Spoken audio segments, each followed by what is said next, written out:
Hello friends, welcome back to another video of Panchakosha holistic development of personality, जो कि एक value addition course है। इसका ये पार्ट 2 है। पार्ट 1 ऑलरेडी अपलोडेड है हमारे इसी चैनल पर। आपको अगर वीडियो मिलती है तो अच्छी बात है, नहीं मिलती तो भी कोई दिक्कत वाली बात नहीं है। लिंक जो है इस वीडियो के डिस्क्रिप्शन में डाल दिया जाएगा पार्ट 1 का। अगर आपने पार्ट 1 नहीं देखा है तो पहले पार्ट 1 देखिए, उसके बाद आकर पार्ट 2 को कंटिन्यू कीजिए। तो हमने पार्ट 1 में सबसे पहले कवर कर लिया था इंट्रोडक्शन, पंचकोश थ्योरी, अन्नमय कोश और प्राणमय कोश।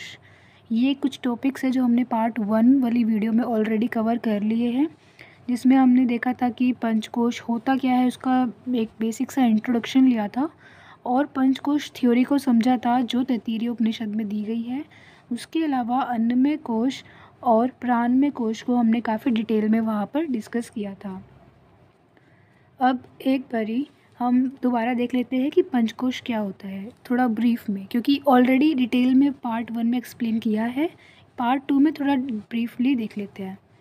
तो पंचकोश देखो, पंच मतलब होता है 5 और कोश मतलब होता है शीट्स या फिर लेयर्स। ठीक है, तो पंचकोश का मतलब है 5 लेयर्स या 5 शीट्स ऑफ आर एग्जिस्टेंस। जो कौन कौन सी है? अन्नमय कोश, प्राणमय कोश, मनोमय कोश, विज्ञानमय कोश और आनंदमय कोश। ये जो डायग्राम है, जैसे आप देख सकते हैं, इसमें ये थोड़ा गड़बड़ है डायग्राम, क्योंकि इसमें जो हमारी अन्नमय कोश है सबसे इनर वाली लेयर को बोला गया है, लेकिन जो हमारी सबसे आउटर लेयर होती है वो हमारी अन्नमय कोश होती है। उसके अंदर जो लेयर है वो हमारी प्राणमय कोश होती है। उसके अंदर वाली लेयर हमारी मनोमय कोश, उसके अंदर विज्ञान में, और सबसे अंदर वाली लेयर हमारी आनंदमय कोश होती है। और इन लेयर्स के अंदर हमें एक एक लेयर डीपर जाना है थ्रू मेडिटेशन। ठीक है, और क्यों जाना है हमें डीपर? क्योंकि सबसे अंदर जो प्रेजेंट होता है दैट इज़ हमारा सेल्फ, जिसे हम आत्मन बोलते हैं। ठीक है, अब हमने जो ये शुरू की 2 लेयर्स है ये हमने पार्ट 1 में कवर कर ली थी। तो अब हम ये जो नीचे की 3 लेयर्स है, मनोमय कोश, विज्ञानमय और आनंदमय कोश, इनको इस वीडियो में डिस्कस करेंगे डिटेल में। तो स्टार्ट करते हैं अपनी मनोमय कोश से। तो जो ये हमारी मनोमय कोश है, ये हमारी 3rd लेयर ऑफ एग्जिस्टेंस है, जहाँ पर जो हमारा माइंड है वो डिफरेंट फंक्शंस करता है। ठीक है, मेनली इसकी 3 कंपोनेंट्स हैं, हम देख सकते हैं, परसेप्शन, मेमोरी एंड ईगो। मन, चित्त और अहंकार। सबसे पहले मन को समझते हैं। जो मन है ये एक एक्टिव पार्ट है जो कि बाहर से सेंसेशन या इम्प्रेशन को रिसीव करता है और उन्हें इकट्ठा करता है। अब ये सेंसेशन और इम्प्रेशन है कि जो भी हमारे आउटर वर्ल्ड में, हमारी बॉडी के बाहर जो भी आउटर वर्ल्ड में इंफॉर्मेशन है, जो कुछ हो रहा है, ठीक है, सेंसेशन, इम्प्रेशन, उनको गैदर करता है। लेकिन कैसे करता है? Through the help of 5 senses of cognition, जिन्हें हम हिंदी में ज्ञानेंद्रियाँ भी कहते हैं। मैं एक चीज़ और बता दूं, ये जब इंग्लिश में जे और एन एक साथ लिखा होता है तो हम इसको ज्ञा पढ़ते हैं। बहुत सारे बच्चे से जनानेंद्रिया पढ़ेंगे, दैट इज़ रॉन्ग प्रोनाउंसिएशन। ये ज्ञानेंद्रिया होता है। ठीक है, तो जो ये मन है ये हमारी 5 सेंसेस ऑफ कॉग्निशन, ज्ञान इंद्रिया कौन कौन सी होती है? हमारी आइज़, ईयर्स, नोज़, टंग और स्किन। ये पांचों मिलके क्या बनाती है? हमारी मन। ठीक है, ये जो हमारी 5 सेंसेस ऑफ कॉग्निशन है, ये हमारी जो भी बाहर इंफॉर्मेशन है या फिर जो कुछ हो रहा है, सेंसेशन, इम्प्रेशन को गैदर करती है। ठीक है, उसके बाद है चित्त। चित्त में क्या होता है? चित्त को हम मेमोरी हाउस भी कहते हैं, क्योंकि जो कुछ भी हमारी ज्ञानेंद्रिया या हमारा मन बाहर से गैदर करता है, सेंसेशन या इम्प्रेशन, वो सब जाकर स्टोर होता है इन आर चित्त। ठीक है, जिसको मेमोरी हाउस भी कहा जाता है या मेमोरी भी कहा जाता है। ठीक है, और इसके लिए, इसीलिए इसको स्टोर हाउस ऑफ कर्मा और संस्कारा भी कहा जाता है। जो भी हमारे कर्म हम करते हैं, हमारे संस्कार या जो भी इम्प्रेशन हम गैदर करते हैं, सब कुछ हमारे चित्त में स्टोर होता है। Next is ego, that is अहंकार। ठीक है, अहंकार में क्या होता है? आई, जहाँ पर ये आई या मैं वाली फीलिंग आ जाए, दैट इज़ अहंकार। ठीक है, ये फैकल्टी ऑफ आइडेंटिटी है। जब हम चीज़ों को आइडेंटिफाई करने लगते हैं, किससे, खुद से रिलेट करने लगते हैं कि this thing belong to me, ऐसे करके, है ना। ठीक है, it claims this impression as its own and stores up them as individual knowledge और identification of our selves with outer world. जब हम खुद को बाहरी दुनिया से जोड़ लेते हैं कि ये जो बाहर दुनिया है ये मैं हूँ, या फिर जब हम चीज़ों को खुद से जोड़ने लगते हैं कि ये चीज़ मेरी है, ऐसे करके, तो उधर आता है हमारा सेंस ऑफ आई, अहंकार आता है। ठीक है, which come with identifying our self with the body, देहात्म भव। जब हम ये सोचने लगते हैं कि ये जो बॉडी है, हम बॉडी है, लेकिन हम रियलिटी में तो we are not the body, we are the atman, right, we are the self. Body हमारी है बट हम जो है, हम बॉडी नहीं है, राइट। तो जब हमारे अंदर ये देहात्मा भव की फीलिंग आने लगती है, इट मीन्स अहंकार जो है वो आने लगा है, काम करता है। ठीक है, अब देखो, ये जो कंपोनेंट्स हैं मनोमय कोश के, अहंकार, मन, चित्त, ठीक है, बुद्धि को हम बाद में पढ़ेंगे क्योंकि ये विज्ञान में कोश में आ जाता है हमारा। ये जो तीन चीज़ें हैं हमारी, ये मनोमय कोश में आती है, मन, चित्त और अहंकार। ये जो तीनों कंपोनेंट है हमारे मनोमय कोश के, इनके अंदर स्विफ्ट रिसाइकलिंग ऑफ थॉट्स होता है, जो कि एक मोमेंटम गैदर करता है, जिसको कहते हैं इमोशन, और हिंदी में से कहते हैं भावना। अब इमोशन जो है ये अलग अलग फीलिंग्स से कैटेगराइज्ड होता है, जैसे कि feeling of liking, feeling of disliking, feeling of love, feeling of hate. ठीक है, जिसके अंदर जो अहंकार है उसका रोल बहुत ज़्यादा होता है। ठीक है, it is this emotion that is the root cause of all human joy and distress. ये हमारे इमोशंस ही होते हैं जो इंसान को या तो बहुत जॉय फील कराते हैं या बहुत ज़्यादा डिस्ट्रेस या सैडनेस फील कराते हैं।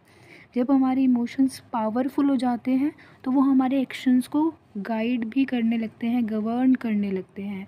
ठीक है, और कभी कभी इमोशंस से गवर्न होकर हम लोग गलत जो है, क्या है, वो चीज़ भी कर देते हैं। ठीक है, तो अभी हम इसको थोड़ा एग्जांपल से समझेंगे कि किस तरीके से हमारे मन, चित्त और अहंकार एक साथ काम करते हैं।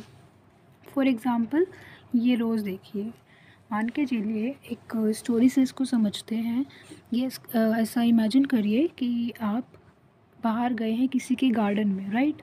वहाँ पर आपको एक फूल नज़र आया, तो अब नज़र आया, आपकी यहाँ पर क्या आ गई, 5 सेंसेस ऑफ रिकॉग्निशन, राइट। इसमें से आपकी जो आई है उसने वो फूल को क्या करा, देखा, राइट, बाहर से सेंसेशन ली। ठीक है, मन में आपकी ये चीज़ गई, वो एक फूल, ठीक है, आपने देखा। फिर आपका चित्त, यानी कि आपकी स्टोर हाउस ऑफ कर्म एंड संस्कार, जहाँ पर आपके सारे इम्प्रेशन जो है वो गैदर होते हैं। ठीक है, वहाँ पर वो स्टोर होते हैं। वहाँ से एक आवाज़ आई कि ये तो वही फूल है जो आपके दोस्त ने आपको जिसके बारे में बताया था, और ये बहुत रेयरली मिलता है। तब अब आएगा आपका अहंकार की बारी कि आप क्या करोगे, आप उस फूल को तोड़ के ले आओगे कि अब ये फूल तो मेरा है क्योंकि मुझे ये फूल जो है वो अच्छा लग रहा है। ठीक है, तो इस तरीके से आपके मन ने पहले उस फूल को देखा, राइट, फिर आपके चित्त ने आपको बताया कि ये तो वही रेयर फूल है, और उसके बाद जो आपका अहंकार, उसने क्या किया, उसने उस फूल को आपसे जोड़ दिया कि अब मेरे को ये फूल पसंद आ रहा है तो मैं ही इस फूल को यहाँ से तोड़ कर लेकर जाऊँगा या जाऊँगी। ठीक है, तो ऐसे क्या हुआ, ऐसे स्विफ्ट रिसाइकलिंग ऑफ थॉट हुई, जिससे एक मोमेंटम गैदर हुआ, एक इमोशन इमर्ज हुआ। ठीक है, जिसमें फीलिंग ऑफ लाइकिंग थी कि मुझे ये फूल जो है वो पसंद आ रहा है, राइट। तो ये क्या क्या हो गया, आपके मनोमय कोश के लेवल पर चीज़ें हो गई। ठीक है, अब इससे क्या हुआ, जो इमोशन आपके अंदर आया कि आई लाइक दिस फूल, ठीक है, या फ्लावर, तो उससे आपने क्या करा, उस फूल को तोड़ लिया, right, and that is not right. अब योगी वशिष्ठ क्या कहते हैं, योगी वशिष्ठ कहते हैं कि जब हम कॉस्मिक लॉज के अगेंस्ट जाते हैं तो इम्बैलेंस क्रिएट होता है और उसे कहते हैं अधि। ठीक है, कॉस्मिक लॉज, ठीक है, यानी कि जो नेचुरल लॉज है, जैसे कि सिंपल सा हम लेते हैं कि we are not the body, ठीक है, we are the soul, we are the atman. लेकिन जो हमारा ईगो है वो हमें क्या सोचने पर मजबूर करता है कि we are the body, right. तो we are going against cosmic laws, तो उससे एक इम्बैलेंस क्रिएट होता है जिसको कहते हैं अधि, यानी कि स्ट्रेस। और अगर ये अधि लॉन्ग टाइम तक रहता है तो वो जो है हमारे प्राण मनोमय कोश से निकलकर प्राण में और प्राणमय कोश से निकलकर अन्नमय कोश तक बाहर आ जाता है, जिसको बोलते हैं व्यधि, यानी कि डिप्रेशन। ठीक है, स्ट्रेस होता है, फिर अगर वो लॉन्ग टाइम तक रहता है तो वो डिप्रेशन में कन्वर्ट हो जाता है। जो हमारी मनोमय कोश है वो हमारी मेंटल और इमोशनल लाइब्रेरी है, बहुत अटल और बहुत सूक्ष्म लेयर है हमारी एग्जिस्टेंस की। और हेंस ये स्टेटमेंट आपने देखा होगा, you are what you think you are. जो आप सोचते हो वो आप हो जाते हो, क्योंकि हम सोच कहाँ रहे हैं, मनोमय लेवल पर सोच रहे हैं, मनोमय कोश लेवल पर सोच रहे हैं। और जो चीज़ हम बार बार सोचेंगे वो धीरे धीरे हमारे मनोमय कोश से प्राणमय कोश और प्राणमय कोश से अन्नमय कोश की तरफ आ जाती है। ठीक है, इसी वजह से when somebody is very much sad और इन डिप्रेशन तो वो उसके सामने मुंह से दिख जाता है। ठीक है, नेक्स्ट इज़ विज्ञानमय कोश। ठीक है, विज्ञानमय कोश जो है हमारी रियलिटी की फोर्थ लेयर है हमारे एग्जिस्टेंस की। We have two minds, right, inner voice that continuously guide us to do things और not to do things, that is vijnanamaya kosha. अब जैसे कि यहाँ पर आपने ये फूल देखा, आपको अच्छा लगा, आपके अहंकार ने कहा कि अब इसको तोड़ लेते हैं, but at the same time आपके अंदर से दूसरी एक वॉइस आएगी, आवाज़ आएगी, वो ये कहेगी कि नहीं, ये जो फूल है ये मेरा थोड़ी ना है, मुझे अच्छा लग रहा है, मेरे को मेरे फ्रेंड ने इसके बारे में बताया था, अच्छा फूल है, लेकिन ये फूल मेरा नहीं है, ये किसी और के गार्डन का फूल है, तो मुझे ये फूल जो है नहीं तोड़ना चाहिए। अब ये जो आवाज़ आई, ये आई आपके विज्ञानमय कोश से, जिसको हम बुद्धि भी कहते हैं। ठीक है, ये हमारे माइंड का कंपोनेंट होता है जो हमें एनिमल्स से अलग करता है। यानी कि जो देखो, जो एनिमल होते हैं और जो ह्यूमन बींग्स होते हैं उनमें बहुत सारी चीज़ें कॉमन होती है, ऑलमोस्ट चीज़ें कॉमन होती है। ठीक है, हंगर, भूख हमें भी लगती है, जानवरों को भी लगती है। स्लीप, हमें भी नींद आती है, जानवरों को भी आती है। हमें भी डर लगता है, जानवरों को भी लगता है। बहुत सारी चीज़ें जो है वो सिमिलर होती है, लेकिन एक चीज़ जो हमें एनिमल्स से अलग करती है, दैट इज़ आवर बुद्धि। वी हैव दिस बुद्धि, वी हैव दिस विज्ञानमय कोश, जो हमें राइट और रॉन्ग के बीच में डिस्क्रिमिनेट करा सकती है, बता सकती है कि क्या चीज़ हमारे लिए यूज़फुल है और क्या चीज़ हमारे लॉन्ग टर्म के सुख के लिए यूज़फुल नहीं है। ठीक है, इसके लिए जो विज्ञानमय कोश है उसको डिस्क्रिमिनेटिंग फैकल्टी भी कहा जाता है। नेक्स्ट इज़ आनंदमय कोश। आनंदमय कोश क्या है? It is the basic stuff of this universe from which everything has been created. ठीक है, देखो आनंदमय कोश के नाम में ही आनंद मतलब क्या होता है? सुख की प्राप्ति होना, बहुत ज़्यादा लाइक खुशी, सुख होना। ठीक है, ब्लिस होना। It is the bliss layer of our existence, और सबसे सूक्ष्म, सबसे सडल एस्पेक्ट है हमारी एग्जिस्टेंस का। ठीक है, जो कि डिवॉइड है of any form of emotional state और and it is a state of total silence. ठीक है, यहाँ पर किसी भी तरह की इमोशनल उथल पुथल नहीं होती है एट आर आनंदमय कोश। ठीक है, it is a state of complete harmony and perfect health. क्यों? क्योंकि ये हमारी सेल्फ के सबसे करीब होती है। सबसे पहले वाली लेयर क्या है? हमारी आनंदमय कोश। सेकेंड इज़ प्राण में, थर्ड इज़ मनो में। ठीक है, एंड फोर्थ इज़ हमारी विज्ञान में, और सबसे अंदर वाली हमारी कौन सी है? आनंदमय कोश। उसके अंदर हमारा सेल्फ है। ठीक है, तो जो ये सबसे अंदर वाली लेयर है हमारी, ये क्या है? आनंदमय कोश। ये सेल्फ के सबसे पास है, इसलिए यहाँ पर जो है कंप्लीट साइलेंस। अब जो हमारी ये 5 लेयर्स है, जो हमारी पंचकोश है, इनको हम क्लासीफाई करते हैं अंडर 3 बॉडीज़।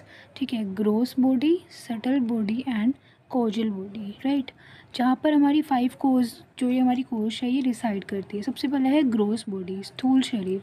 इसमें हमारी अन्नमय कोश होती है, ठीक है। ये ग्रोस बॉडी होती है। जो हमारी अन्नमय कोश है वो या इसमें ही रहती है। इसको हम फूड लेयर भी कहते हैं, क्योंकि हम जो भी खाते हैं ये उसी से ही न्यूट्रिशन से ही ये क्या होती है, खुद को मेंटेन करती है। नेक्स्ट इज सेटल बॉडी, जिसे हम लिंग शरीर कहते हैं। इसके अंदर हमारी ये तीनों लेयर्स आती है, प्राणमय, मनोमय और विज्ञानमय कोश, right. Next is causal body, कारण शरीर। इसमें आता है हमारा आनंदमय कोश, ठीक है। अब यहाँ पर ये एक काइंड ऑफ समरी आप देख सकते हो पूरे इस पेपर की, जो आपका पंचकोश नाम का ये जो पेपर है, इसकी पूरी समरी कह सकते हो, या पूरे दोनों पार्ट 1 पार्ट 2 वीडियो जो है हमारी, इसकी समरी आप यहाँ पे देख सकते हो। अन्नमय कोश, प्राणमय कोश, मनोमय, विज्ञानमय और आनंदमय कोश। यहाँ इनकी कैरेक्टरिस्टिक्स है, क्वालिटी है, पावर है और एट्रीब्यूट्स है। जैसे कि जो अन्नमय कोश है, इसकी कैरेक्टरिस्टिक्स है inertia and movement, quality is passivity, power is avarana shakti and attribute is power of illusion. Similarly pranamaya kosha, characteristics क्या है इसकी, मूवमेंट, क्वालिटी एक्टिविटी, पावर क्रिया शक्ति एंड एट्रीब्यूट इज़ एक्टिविटी। मनोमय कोश, characteristics is passive knowledge and decision making, quality is knowledge, power is इच्छा शक्ति and attribute is will power।